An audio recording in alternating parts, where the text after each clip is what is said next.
eu sou a Liliane Almeida e hoje nós vamos falar um pouquinho sobre o empoderamento da mulher.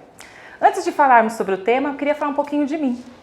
Bom, eu sou mãe, eu sou professora, eu também sou uma profissional na área de administração e sou doutoranda na ESPM em administração. A minha tese, o tema dela é baseado no tópico que nós vamos falar, o empoderamento da mulher e a construção de redes estratégicas. Bom, como conciliar tudo isso hoje em dia, né? Como a gente pode entender como o empoderamento da mulher pode me beneficiar e pode beneficiar a sociedade também. Vamos lá. Afinal, o que é o empoderamento?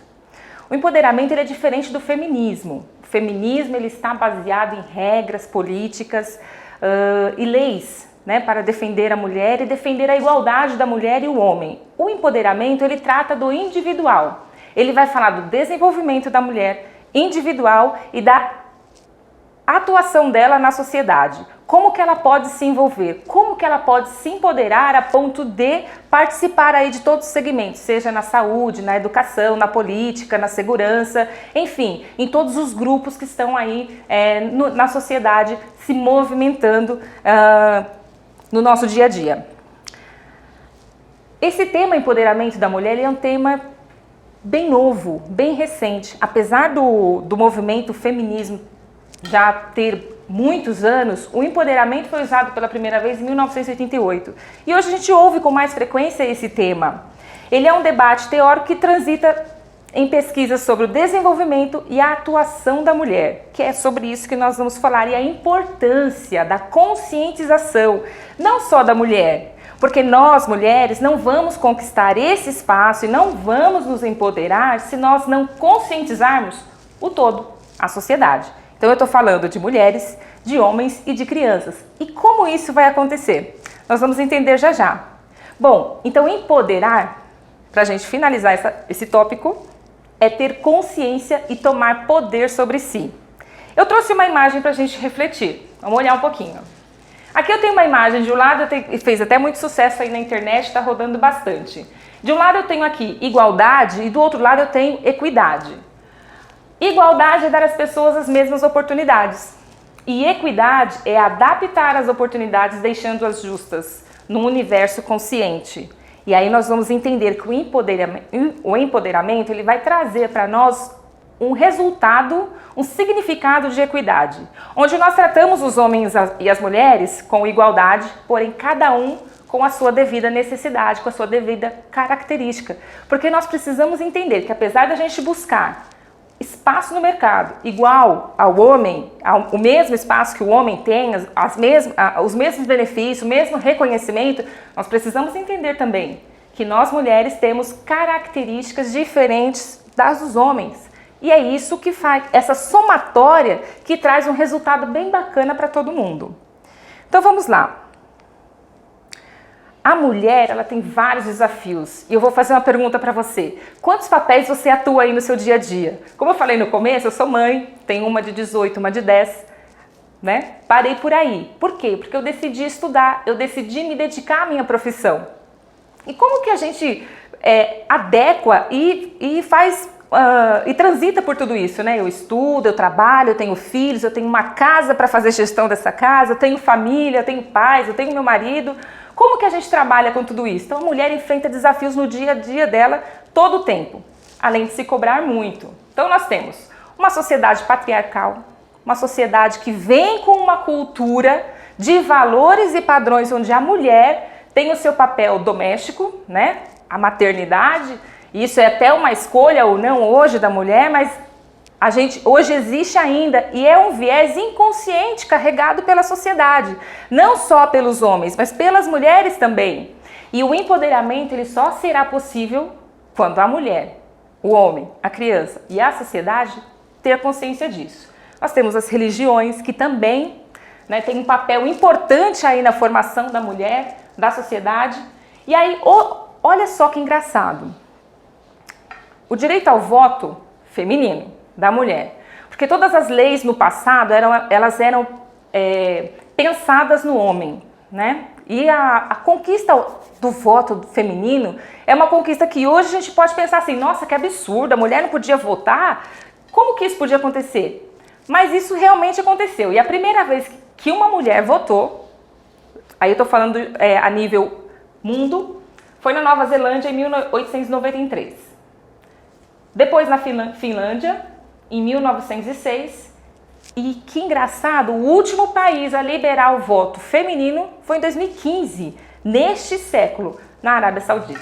Quando isso aconteceu no Brasil? No Brasil, o primeiro voto foi em 1927, só que ele foi negado, ele foi cancelado nesse mesmo ano e foi legalizado apenas em 1932. Enfim, isso foi uma conquista que hoje pra gente parece um absurdo, né? Mas tem muitas conquistas ainda pra gente ganhar nesse espaço, ganhar nessa nossa caminhada, que eu espero que daqui a um tempo a gente olhe para trás e fale, nossa, como isso era possível? Mas enfim, a violência contra a mulher, ver os números de feminicídio e as profissões e mercado de trabalho. E é esse último tópico que eu quero falar com vocês. Uma vez que o empoderamento vai desenvolver a mulher tanto individualmente quanto na sociedade, dando a ela poder e competência e encorajando a mulher a ter o seu espaço, a trabalhar, a usar as suas competências, ok? Um estudo da Oliver Wyman identificou um ciclo de vida no gap de gêneros. O que é esse gap de gêneros? É uma diferença aí do reconhecimento da mulher e das competências da mulher em relação ao homem. Esse ciclo passa por algumas etapas. Por exemplo, normas sociais e culturais, como a gente já falou, uma sociedade patriarcal, uma sociedade com valores culturais voltados ao homem, onde tanto a mulher quanto o homem enxergam os papéis diferentes, ok? O que nós temos também? Confiança, aspirando à escolha da carreira, a mulher ainda hoje, mesmo sabendo que é competente, ela não tem autoconfiança. Às vezes uma mulher, ela nem se candidata a um cargo, com medo de competir com um homem, ou não acreditando que ela é capaz também. Cultura e condições no ambiente de trabalho. Hoje, dentro das empresas, o que nós temos? Bom, quanto maior o nível dentro da empresa, menos mulheres nós temos. Em cargos elevados, cargos estratégicos, conselho administrativo, presidência, CEO e aí vai. E a mulher enfrenta dentro das empresas hoje uma pressão, né? Uma cobrança muito maior que a do homem. Eu vou dar um exemplo para nós. Quando a mulher resolve, né, ter filhos, ela tem o direito à licença maternidade. Muitas mulheres voltam a trabalhar antes do período de finalizar com medo de pós-maternidade, pós-licença, ela ainda não ter o espaço dela lá. Então ainda existem culturas e condições no ambiente de trabalho que impedem a mulher de ter uma igualdade, um reconhecimento aí com o homem. O que mais nós temos? Vieses inconscientes, esse é importante porque devido à nossa sociedade, devido à nossa cultura, devido a nossos valores que a gente vai ouvindo desde criança, a gente reproduz isso. E às vezes esses vieses inconscientes é uma autossabotagem. Vou dar um exemplo para vocês. Eu tenho uma filha de 18 e uma de 10.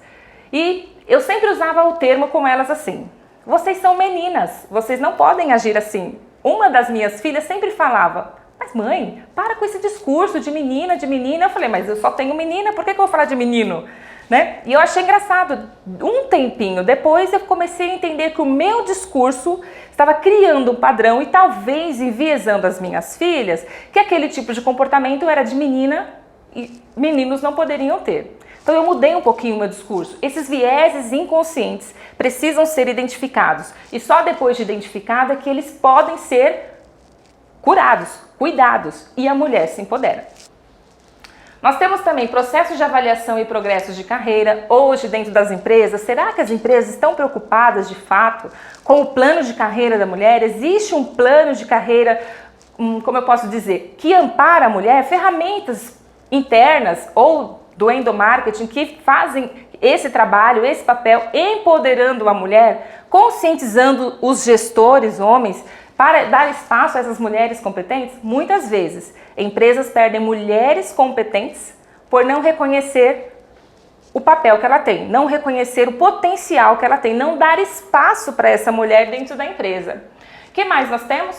Disparidade de representatividade na liderança. Como eu falei, quanto maior o nível na empresa, menos mulheres nós temos, ok? E isso é muito importante para a mulher. Um outro ponto que nós vamos falar daqui para frente, um pouquinho mais para frente, que é o discurso. O discurso, quando uma mulher conquista o seu objetivo e conquista um sonho seu, ela não deve entender isso como um objetivo final. Alcancei e pronto. Não. Ela tem que entender isso como um ponto de motivação também. Para quê? Para outras mulheres, ok? O discurso vai encorajar outras mulheres que estão na mesma situação. E será melhor ainda quando uma mulher alcançou um papel ou alcançou um objetivo onde onde não foi alcançado por homem. E esse discurso vai potencializar o empoderamento de outras mulheres. Disparidade salarial. Pesquisas dizem que no Brasil 25% do salário das mulheres é menor do que o dos homens. Uma coisa que contribui também são salários menores das mulheres porque elas estão em posições mais baixas. Hoje nós temos 88% dos homens em cargos estratégicos, ou seja, a tomada de decisão é uma tomada de decisão masculina. Então nós temos automaticamente mulheres ganhando menos em relação aos homens, mas isso também está relacionado à quantidade de mulheres em cargos operacionais ou de gestão e a quantidade de homens em cargos estratégicos que ganham mais. Automaticamente, de um outro lado também, nós temos o seguinte: mulheres ganham menos em o mesmo cargo que um homem ocupa. Bom, esse aqui é o ciclo de vida do gap de gêneros.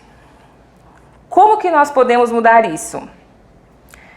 Ainda no estudo da Oliver Wyman, eles identificaram 3 iniciativas: políticas ativas, iniciativas de conscientização e empoderamento, metas e monitoramento. O que seriam políticas ativas? Políticas ativas seriam ações dentro de empresas, tanto do setor público quanto do setor privado, para que aumentasse o espaço e melhorasse esse empoderamento da mulher. E eu vou dar um exemplo que é a licença parental. Falei até da gravidez em um outro momento, mas vou falar agora da licença parental. Hoje a mulher ela tem direito a 120 dias, que pode ser aumentado um pouco, junto com férias. Ela tem direito também ao tempo de amamentação. Isso pode ser negociado com a empresa. Algumas empresas hoje têm o home office, né? Mas e o homem? Onde que o homem entra nessa divisão de tarefas? Uma pesquisa também realizada diz que mulheres têm dificuldade na ascensão profissional porque elas se dedicam à família. Mas a divisão das tarefas aí com homens, onde é que fica? As empresas dão essa oportunidade para o homem para dividir isso com a esposa no momento que eles decidem ter um filho? Mais uma ação dentro de uma empresa que poderia ser colocada em prática no setor público e no setor privado. Por exemplo, a contratação de pessoas na empresa, uma seleção cega. Ou seja, não preciso saber que é homem ou que é mulher. Eu preciso que a pessoa que vai entrar nesse cargo tenha as competências necessárias para o cargo. Porque quando a gente vê um currículo com várias competências e eu vejo que é uma mulher, será que eu vejo da mesma maneira quando eu vejo o currículo com as mesmas competências e um homem? Então isso aliviaria ou diminuiria ou ainda trataria esse processo seletivo com mais equidade, com mais igualdade. Então essa seria uma política ativa. E nós temos que entender que todas essas ações elas são pulverizadas. As ações não é uma ação que traz o problema do espaço da mulher e também não será uma ação que vai resolver o problema. São ações pulverizadas em empresas, em comunidades, em órgãos de mulheres, onde ela está, que juntas essas ações juntas vão conquistar esse espaço da mulher. Bom, o segundo tópico aqui apresentado, iniciativas de conscientização e empoderamento.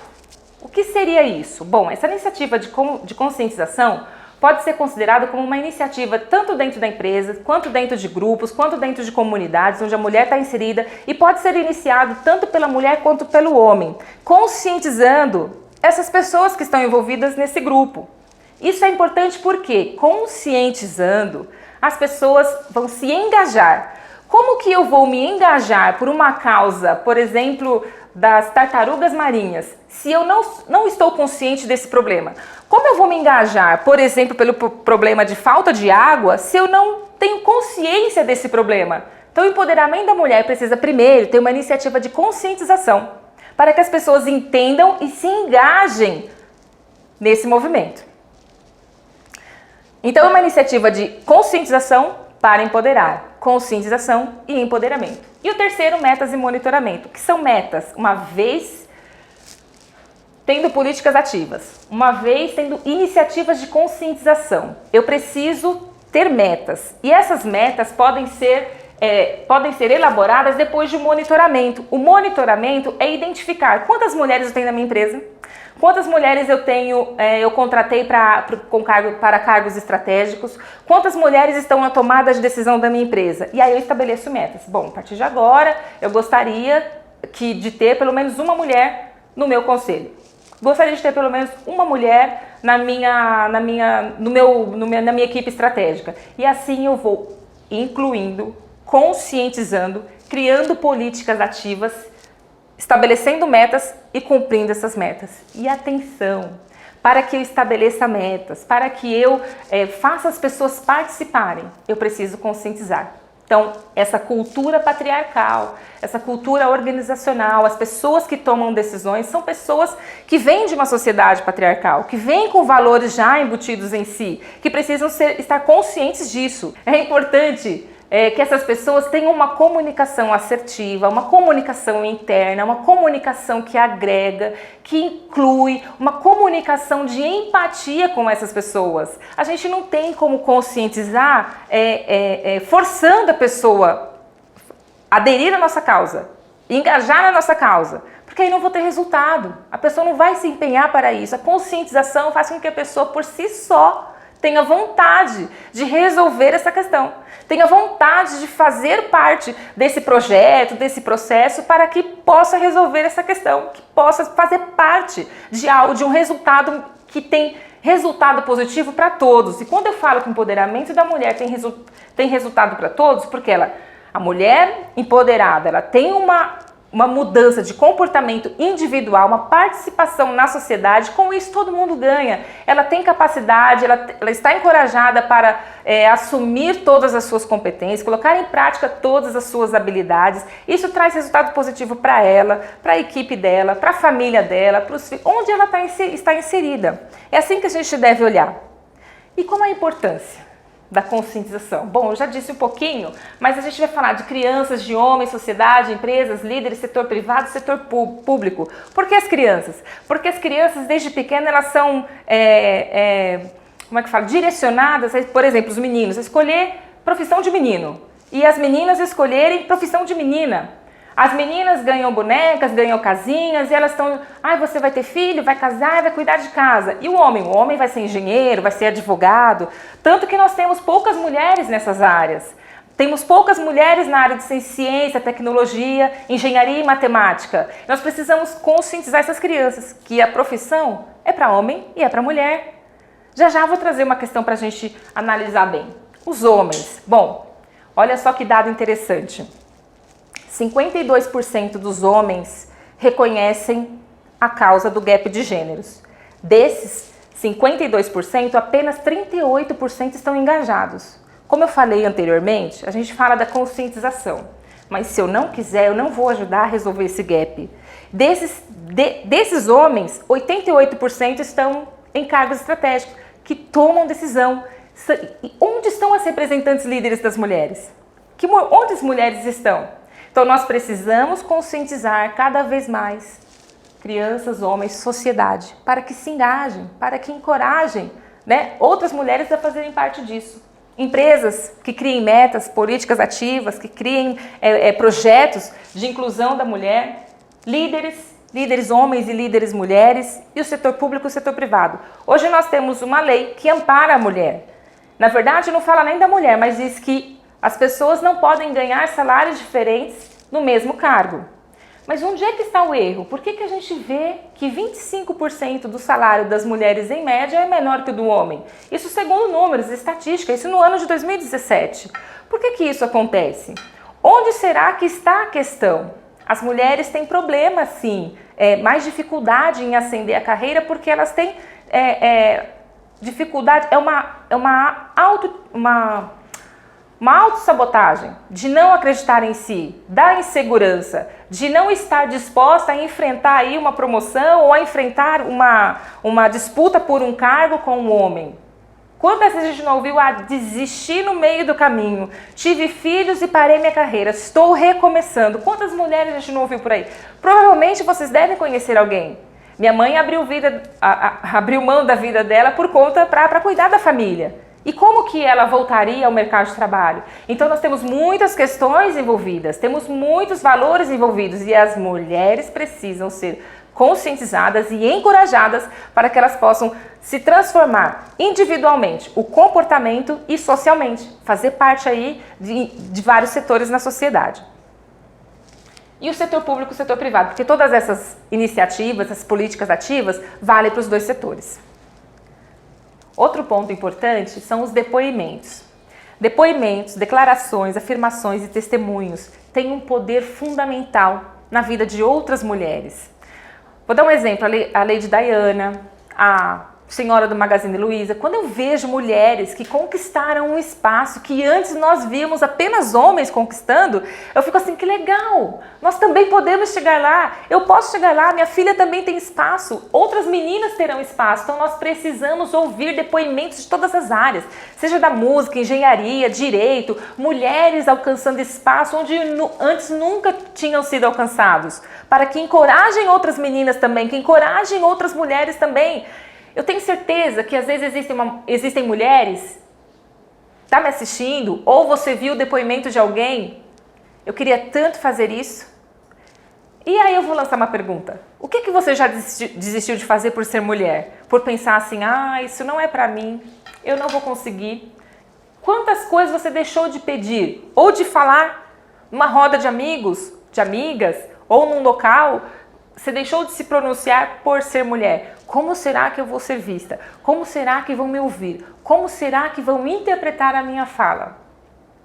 Eu sei que isso acontece, porque acontece comigo também. O depoimento também compartilha desafios e soluções. Quantas vezes a gente não passa por problemas?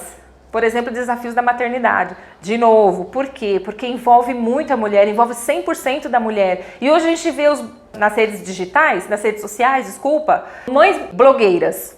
Olha que interessante. Compartilhando desafios. Mãe de 2, mãe de 3, mãe de 1, mãe depois dos 40. E assim vai. São desafios e soluções que podem ser compartilhados.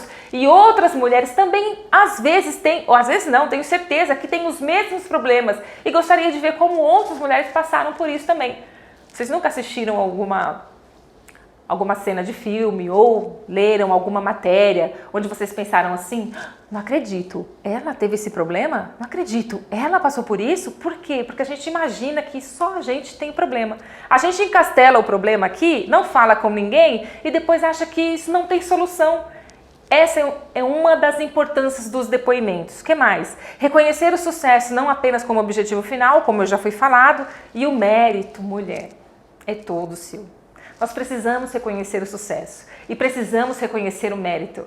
Não ficar tímida ou envergonhada. Aconteceu, foi sorte. Não, aconteceu porque eu consegui, eu conquistei, eu estudei, eu lutei por isso. É assim, mulher, que você tem que enxergar os objetivos que você alcança. O que mais? Responsabilidade social. Então, a responsabilidade social é com a sociedade mesmo. Sabe, de alcançar um objetivo, compartilhar isso, seja o objetivo, seja o desafio, como uma responsabilidade de encontrar outras mulheres com o mesmo comportamento, encontrar outras mulheres que precisam de uma palavra de encorajamento, encontrar outras mulheres que precisam de conscientização para se empoderar. Então o depoimento é muito válido para o empoderamento também. Existem causas no mundo inteiro, existem movimentos no mundo inteiro. Por exemplo, o He4She, que é uma campanha internacional da ONU Mulheres para a igualdade de gênero e o empoderamento das mulheres. Existe no Brasil, Eles por Elas. Procura aí nas suas redes sociais, siga as redes sociais e faça parte. Conquiste.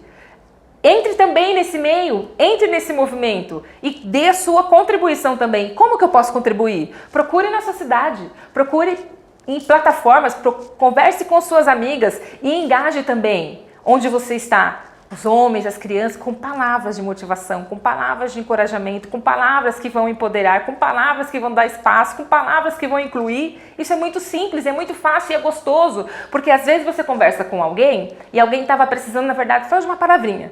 Mas, poxa, eu não sabia que eu podia fazer. E pode. Na verdade, às vezes a gente espera alguém que pegue pela mão, ou alguém que fale algo pra gente, que fale assim, ó, vai, você vai conseguir. Por exemplo, empoderamento do mundo, que a gente encontra aí postagens e que fala sobre mulheres escritoras, mulheres esportistas, mulheres com ONGs, mulheres que tiveram problemas e passaram e superaram isso e hoje tem exemplos aí são exemplos de empreendedoras. E aí, para refletir algumas perguntas. O que você deixou de fazer por ser mulher? O que você deixou de falar por ser mulher? Quantas vezes você se sentiu desvalorizada? Às vezes um olhar desvaloriza, às vezes um olhar discrimina, às vezes um olhar tira aquele nosso sonho, aquela nossa vontade de dar um passo adiante. Quantas vezes você sofreu com preconceito por ter um posicionamento? Quantas vezes você sofreu preconceito por usar uma roupa ou por ter uma opção diferente do que a sociedade diz pra gente ter? Já desistiu de algo por se sentir incapaz? Se sentir inferior ao homem? Já? Tem dúvidas sobre a sua competência? Será que eu consigo? Será que eu vou chegar lá? Será que eu posso? Poxa, mas eu estudei tanto, mas não estou confiante. E nós precisamos encorajar umas às outras. Você se cobra muito? Atenção, nós mulheres encontramos problemas e preconceito, barreiras, paredes, desafios no nosso dia a dia. E quantas mulheres encontraram isso com homens e encontraram em mulheres também. Mulheres que não se conscientizaram ainda da importância do empoderamento da mulher. E eu trouxe aqui uma imagem para a gente refletir. Olha só que interessante. A Dora Benetton. Quando eu fazia faculdade, ela foi uma das primeiras empresas a incluir um negro em uma campanha de marketing. Mas essa aqui me faz refletir o seguinte: eu estou vendo crianças. E por ser negro, ou por ser mulher, ou por ser homem, eu posso dizer que eles devem escolher tais ou tais profissões? Não. Eu preciso dizer para eles que eles têm um leque de opções. E eles vão fazer aquilo que eles tiverem vontade de fazer. Nós vamos dizer a eles que a mulher e o homem, elas podem ocupar o mesmo espaço na sociedade, nas empresas, nas comunidades, e mesmo que eles alcancem cargos diferentes dentro do nível estratégico e hierárquico dentro da empresa, eles não são nem melhor, nem pior um que o outro. Então é bem legal para a gente refletir, e para finalizar, eu trouxe a frase da Mary Wollstonecraft, que diz assim: não deseje que as mulheres tenham poder sobre os homens, mas sobre si mesmas. O empoderamento é ter poder sobre si mesma. Eu espero que você, mulher, entenda que o empoderamento é uma transformação individual e social. Faça parte.